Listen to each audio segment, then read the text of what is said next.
Pada tanggal 12 Maret tahun 2021, jalur keluar dan poros miring terowongan nomor 11 dari proyek kereta cepat Jakarta-Bandung yang dikerjakan oleh CREC telah berhasil ditembus.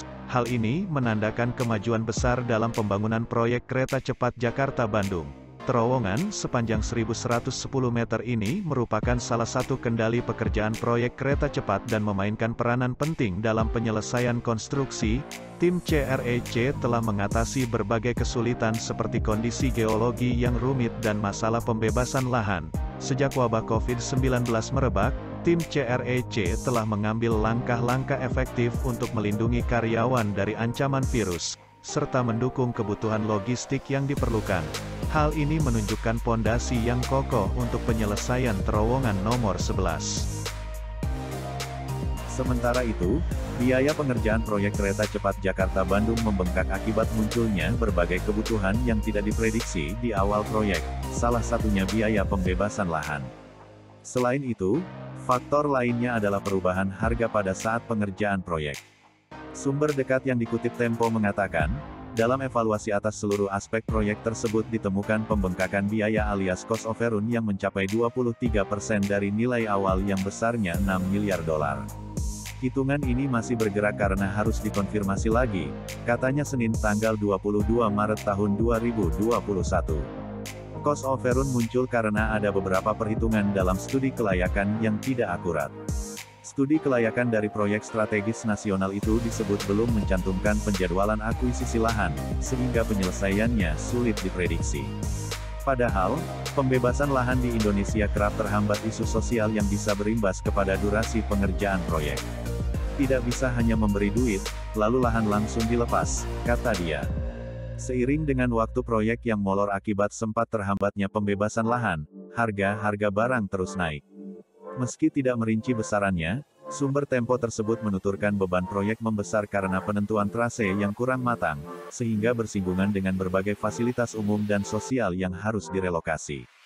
Ini faktor langsung.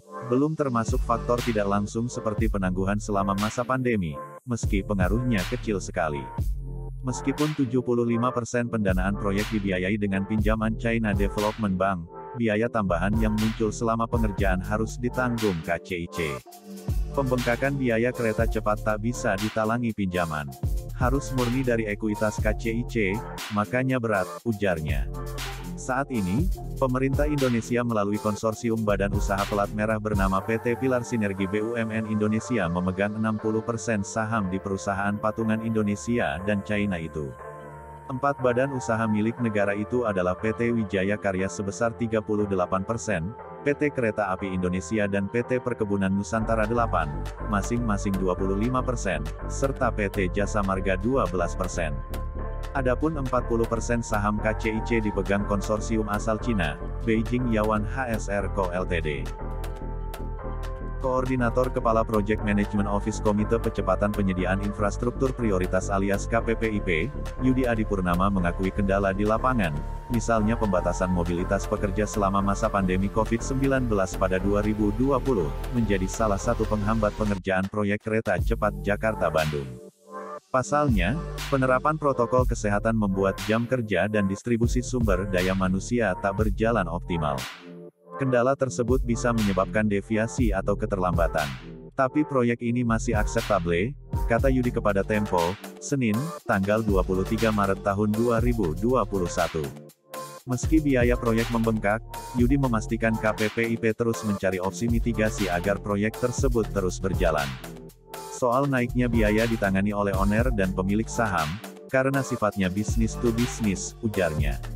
Saat ini, proyek kerja sama dengan negeri China itu masih masuk daftar prioritas negara sesuai dengan Peraturan Presiden Nomor 109 Tahun 2020.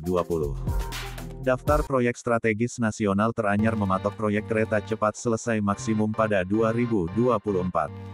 Meskipun target operasional komersial kereta ini mundur beberapa kali, KPPIP menilai KCIC masih bisa mengejar batas waktu tersebut.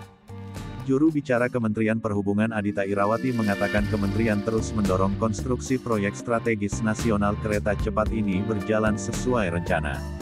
Menurut dia, komitmen yang disampaikan KCIC kepada kementerian belum berubah.